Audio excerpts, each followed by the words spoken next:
never knew something as simple as a knock on the door could forever send me into a frozen state of terror. It all started with a cold and rainy autumn evening. The wind was blowing fiercely, whistling through the little cracks in the windows and door frames. I was sitting by myself in the living room watching a terrible homemade zombie flick when I heard a dull thud of footsteps walking up the stairs to my porch. I muted the television, sat upright, and turned my ear towards the front door. I heard the storm door open, then slam shut within 2 seconds. I quickly stood up, stumbling over the small ottoman sitting in front of me. I turned on the light in the entryway, then peeked through the curtain on the little door window to see who was there. No one. I glanced out further to see that I had left my driver's side window cracked open. I cursed under my breath and grabbed my keys from the side table and run outside to my car, quickly roll my window up, then run back into the house, soaking wet. I hastily shut the front door, as to not let any heat escape. As soon as it latches, the knocking begins again. Annoyed, I sigh, thinking I forgot to latch the storm door. I turn the knob, ripping the door open when I see a child standing in front of me on the porch. Startled, I gasp loudly, clutching my chest. The child, a girl no older than 10, stood on my porch in a raincoat, looking down to the floor. "Are you all right?" She says nothing. I take a step closer to her. "Hey, can I help you with something?" I'm starting to panic inside a little because something seems terribly off about this girl. Then I notice she's completely dry. Not a single drop of rain has touched her coat. I look around to see that my porch is flooded where the wind had been blowing the rain against my house. Even if she had been on the porch this whole time, she still would have been drenched. I stand there, staring at the child who wouldn't even look at me. "Little girl, please answer." "May I please borrow your phone?" Her voice is calm and kind of deep. She never takes her eyes off of the ground. I inhale sharply, surprised by her sudden question. I weakly ask, "Who do you want to call? Do you need the police? Your parents? Who?" I'm trying to stay calm, but my voice is shaking. Something is terribly wrong, but I can't figure it out. The girl stands very still and starts sniffling. "May I come in? It's so cold. Do you have any food?" I stare at the girl, confused by her monotone voice. I don't feel comfortable letting her inside my house. I feel bad because she's a child, but something about her terrifies me. I tremble. "What's your name? Where do you live?" The rain suddenly stops, like turning off a faucet. The wind stops too, making the neighborhood 20 times quieter. I get shivers down my spine. The girl slowly lifts her hooded head, finally making eye contact.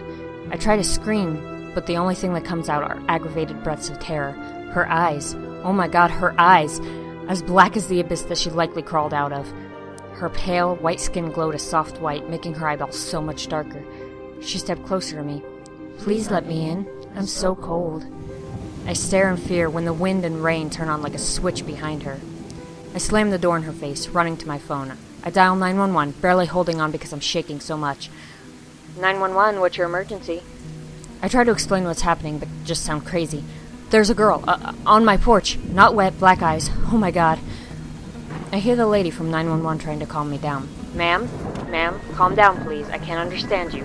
You said there's a girl on your porch?" I stutter. "Yes, she's out there. It's out there. She has black eyes and wants to come in. I won't let her in." I hear her knocking on my door, each knock louder than the rest. I cry out, "Leave me alone!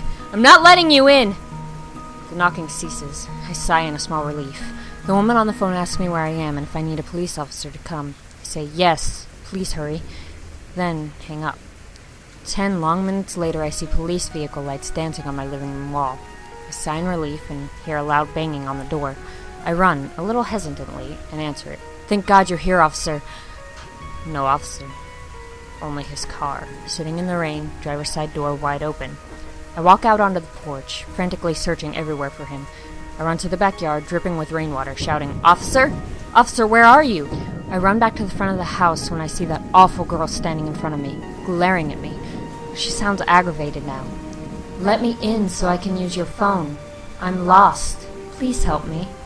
I dart up the porch stairs, shoving her out of my way, throwing her off the porch. I look back to see her ankle twisted at an impossible angle. She doesn't scream or cry, she just stands up, limping towards me, dragging her ankle behind her. I scream in horror, slamming and locking the door behind me. The knocking continues. I just want it to stop. I have to do something. I run to my kitchen, open the silverware drawer, and pull out a sharp knife. The knocking will not stop. I walk toward the front door, raising the knife above my head and grabbing for the doorknob.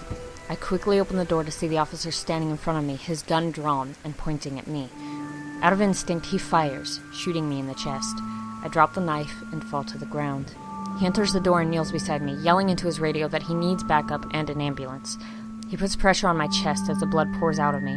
I look behind him to see the black-eyed girl standing directly behind him, looking down at me, smiling with her sharp teeth glistening. I'm choking on my own blood at this moment, gasping in terror, my eyes widen. They never close again. The last thing I ever see is that girl in her harshly blackened eyes, smiling down at me like she just won a prize. What's up guys, Veo here. Thank you so much for watching this video. If you liked it, please leave it a like. It really helps me out, lets me know what you guys like to hear. Did you enjoy the music playing in the background of this video? If so, check out the channels on screen now. They make some awesome stuff, and they were kind enough to allow me to use it in my videos. If you're enjoying my content, please be sure to subscribe. I'm going to try to get into the habit of uploading a new video every week. It's not going so well so far, but I'll figure it out. That's it for this video, guys. Thank you so much for watching, and I'll see you in the next one. Stay spooky.